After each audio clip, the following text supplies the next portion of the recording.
committed a grave error by allowing Anderson Cooper to disrespect the royal family.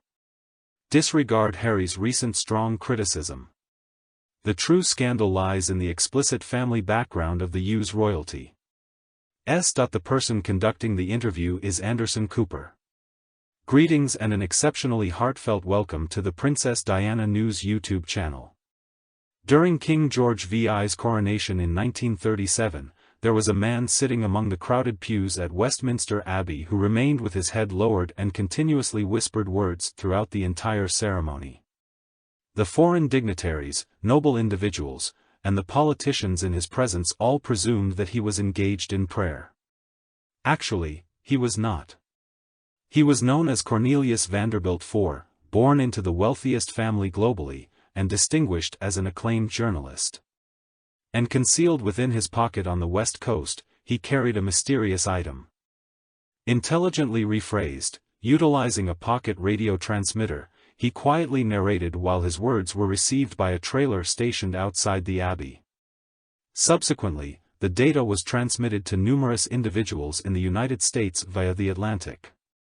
The broadcast, which was completely unauthorized, provided a fascinating revelation. The writer Robert Graves enthusiastically mentioned this story in his book The Long Weekend, which explores the interwar era. Neely, also referred to as Cornelius, secured a seat in the Abbey with the support of his parents, Cornelius III and Grace. They were close acquaintances of the monarchy. At a renowned party hosted at Claridge's in 1921, Grace played matchmaker as she introduced Lord Louis Mountbatten to his future spouse, Edwina Ashley. At present, she found herself as the most affluent beneficiary in England. However, there was an undisclosed matter occurring that was not widely recognized by the general populace. On that significant day of the coronation, it was a fact withheld from his American viewers. In conclusion, it turned out that the undercover commentator happened to be a family member of the renowned socialite Thelma Furness. At present, she had once been involved with the former Prince of Wales, Edward VIII, prior to his brother George assuming the title. The concept of history repeating itself has always fascinated me. Nearly 100 years have passed, and once again, a journalist hailing from the Vanderbilt family has made a groundbreaking discovery that has the potential to cause significant upheaval. The person being referred to in this conversation is undoubtedly Anderson Cooper, who happens to be a member of the Vanderbilt family. He is the anchor for CNN, aged 55. On Sunday, viewers worldwide will have the opportunity to tune in to the 60 Minutes interview conducted by Anderson Cooper featuring Prince Harry. The highly anticipated interview will be broadcasted on CBS, promising to unveil significant and sensational information. Harry's memoir, Spare, is the centerpiece of a strategic publicity campaign. It seems that Anderson Cooper is continuing the family legacy. His ancestor Cornelius II was also the progenitor of Neely Vanderbilt. This implies that the two journalists, who belong to a family that accumulated immense wealth from steamboats and railways, are distantly related and have a family background tainted with numerous scandals. There exist acts of treachery, schemes unfolding, legal battles, and intimate connections within the royal court. I mean, it challenges the financial stature of the Windsors. Therefore, it is understandable why Cooper referred to his published family memoir in 2021 as an exaggerated version of a crown. It appears that the fiercest and most intense Vanderbilt dispute revolved around Gloria, Anderson Cooper's mother. She pursued both artistry and fashion design as her chosen professions. She gained a reputation for her multitude of spouses, romantic partners, and social ties among the upper class. However, at the young age of 10, she found herself at the epicenter of a highly publicized legal dispute, famously known as the custody trial of the century. Gloria's father, Reginald Claypool Vanderbilt, was not only Neely's uncle but also the recipient of an immense fortune, which he ultimately depleted entirely. This individual possessed several vices including gambling, alcoholism, indulgence in romantic pursuits, drug addiction, and notably believed that immense wealth and contentment were incompatible. He stated that an undeserved wealth was just as detrimental to ambition as cocaine was to individual moral principles. In 1920, he obtained a divorce from his first wife and became intrigued by the adolescent companions of his daughter, Kathleen. One individual among the group happened to be Gloria Mercedes Morgan. They crossed paths when she was a mere teenager of 15. After Reginald's proposal, they tied the knot 3 years down the line. The evening prior to their engagement celebration, he hosted a grand masquerade event, and Gloria made a stunning entrance dressed as the iconic Marie Antoinette. However, Alice, Reginald's mother, harbored some doubts about the teenager. Before proceeding with the wedding, the girl had to undergo a thorough examination by the Vanderbilt physician, as insisted by the woman. She had the desire to demonstrate her innocence in regards to her virginity. Gloria became a parent at the age of 19 to her daughter, who coincidentally shares the same name. Regardless, she came into the world in 1924 at the tender age of 19. Regrettably, after a year and a half, Reginald succumbed to liver cirrhosis. Unfortunately, the death was far from being peaceful. As he neared his final moments, he experienced a severe blood loss that resulted in his young wife being prohibited from viewing his lifeless form. Regrettably, Reginald Vanderbilt left this world burdened by financial obligations. He had accumulated a significant amount of debt in taxes and unpaid bills, including a substantial balance of $9,000 owed to Tiffany's, the jewelry store.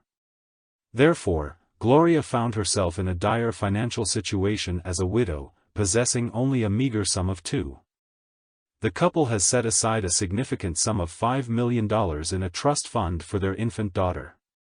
Subsequently, the young widow obtained approximately $50,000 per month from the trust to cater to her financial needs, which also encompassed the remuneration for the hired staff.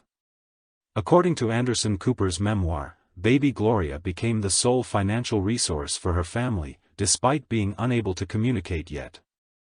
Thelma, the twin sister of Gloria, was also a widow. Gloria entrusted her baby to a nanny in New York before embarking on a liner to Europe alongside Thelma. They intended to test their fortune within the upper-class social circle. It seems that the products were extremely popular in Europe. They earned the title of the Magnificent Morgans. It is possible that their immense popularity could have served as the inspiration for the novel Gentlemen Prefer Blondes, published in 1925. Later on, the novel was transformed into a film, in which Marilyn Monroe starred. This text is about two American girls who create a significant impact on the society in Paris and London. For a brief period, Gloria was betrothed to Gottfried, a German prince from the Hohenlohe-Langenburg dynasty. Ultimately, his apparent wealth turned out to be significantly less than initially perceived. Nadia Mikhailovna de Torby Mountbatten was yet another close companion in Gloria's social circle. Smartly rephrased, the Marquis of Milford Haven was her husband and she was the offspring of a Russian Grand Duke. However, her acquaintances referred to her as Nada. Meanwhile, Thelma ultimately tied the knot with Marmaduke, the Viscount Furness. Shortly after their wedding in June of 1926, she was introduced to Edward, also known as the Prince of Wales and later Edward VIII. During that era, the upper classes in both the United States and the United Kingdom exhibited a high level of promiscuity. Not long after delivering their baby boy, Thelma challenged her husband, betting that he couldn't persuade the vaudeville entertainer Peggy Hopkins to dance with him during a party. It was quite a gamble with substantial risk involved. Peggy once boasted that she would engage in intimate relationships with anyone who purchased diamonds for her. At the time of her death, she believed she had successfully navigated 50 engagements, yet only 6 culminated in marriage ceremonies. Shortly after participating in the dance, Marmaduke fell victim to her charms, resulting in the ruin of his marriage. Thelma sought retribution by turning towards the future successor of the British throne, and her affection grew immensely. For a period, both Thelma and the prince reciprocated the sentiment and began embarking on romantic weekend getaways at Fort Belvedere in Windsor Great Park. However, yet again, she managed to destroy her romantic relationship due to a foolish and innocent error. On this occasion, she acquainted her good friend with the future monarch. What was the name of her friend? Ah, I see you know it. Wallace Simpson. Edward swiftly developed intense feelings, and in a short span of time after becoming king in 1936, he abdicated his throne for the woman he was deeply in love with. Thelma seemed to struggle in recovering completely from the betrayal. In 1970, at the age of 65, after suffering from a heart attack, a small teddy bear was discovered in her handbag when she passed away. Evidently, the Princess of Wales had received a gift from the prince himself, which she cherished and held dear. However, due to her constant affection and touch, the fur on the item eventually wore off completely. Gloria's wild partying ceased abruptly in the early 1930s. Instead of remaining alongside her daughter as she dealt with tonsillitis, the mother entrusted the child to her relative Gertrude Whitney, a Vanderbilt aunt, and resumed her travels in Europe. Gertrude was extremely shocked by the situation, prompting her to hire investigators to examine the expenditure of the little girl's trust fund. After her investigation, she came to the realization that a significant portion of that money was being used to fund extravagant parties and romantic relationships for her mother. Consequently, she pursued legal action to obtain custody of the child, alleging that Gloria Morgan Vanderbilt was not suitable to be a parent.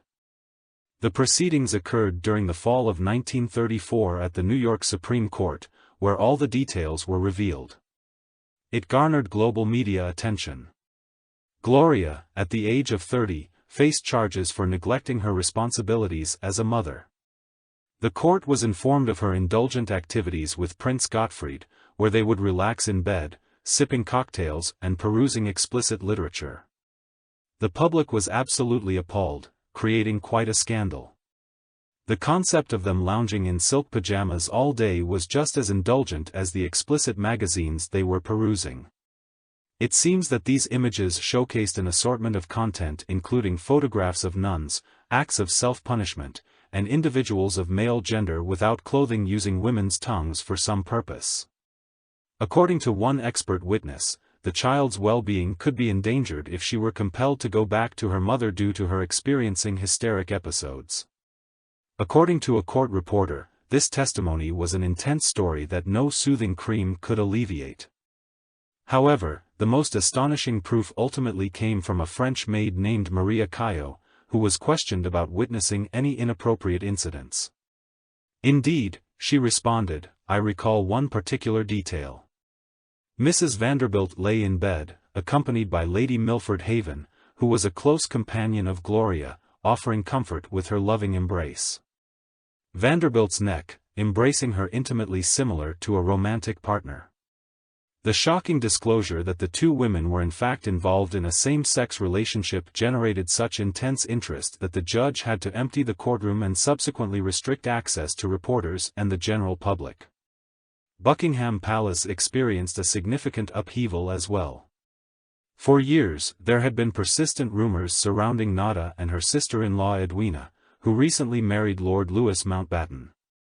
The two women thoroughly enjoyed each other's presence, embarking on adventures together and reportedly engaging in joyful midnight swims in the nude. In its final decision, the Supreme Court granted custody of Gloria, who was then 10 years old, to her Aunt Gertrude. The court also permitted weekend visits for Gloria's mother, while additionally providing her with an annual allowance of $21,000. Gloria had an eventful and vivid life as she grew up. Similar to her mother, she wed a Hollywood producer and occasional mobster prior to reaching the age of 18. After he violently slammed her head against a wall, their marriage ultimately dissolved in divorce. Afterward, she entered into matrimony once more with a conductor named Leopold Stokowski, resulting in the birth of 2 sons. Afterwards, they divorced in 1955, and she subsequently tied the knot with director Sidney Lumet. At this point, she had already discontinued her mother's financial support, asserting that Gloria Morgan Vanderbilt had previously managed to support herself through work and should be able to do so once more. Throughout the course of time, numerous romantic partners have been linked to the youthful Gloria, such as Roald Dahl, Frank Sinatra, Marlon Brando, and Howard Hughes, by various sources in the gossip industry. Wyatt Emery Cooper became her fourth spouse, and she remained married to him until his demise in 1978. Additionally, he fathered her two additional sons, Carter Vanderbilt Cooper, who tragically took his own life at the age of 23, and Anderson Cooper, the renowned news anchor who secured the interview with Prince Harry. According to Anderson Cooper, Gloria Vanderbilt, who died in 2019 at the age of 95, was the final individual from the Vanderbilt dynasty to have been born during an era when limousines with chauffeurs and private detectives were commonplace for protection.